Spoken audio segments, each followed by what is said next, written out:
Hi guys! So mo ni nang gawas mi ganiha kay show ni fiance ag part diri nga lugar. So WA na naay Christmas tree may decoration sa Christmas. Tas katugna og duro.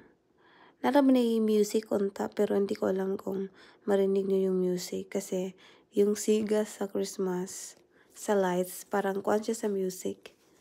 So, ayun. Tas yan, naglakaw-lakaw mi sa katugna or bagduro gadyo diha. Tapos si fiance mo yung nag-take nga video. Nag-support po siya.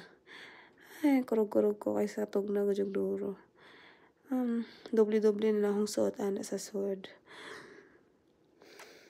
Tapos, gamay nagtawo. Siguro mga 20 ra mi katawo nga naa diha.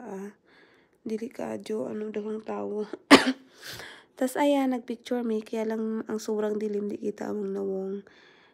Ayun, klaro, gamay. Tapos, ayan, picture ulit sa park. And then, namo na, parang Bethlehem na picture. Ano lang. Nanguli na mi after, ayan, picture song ana.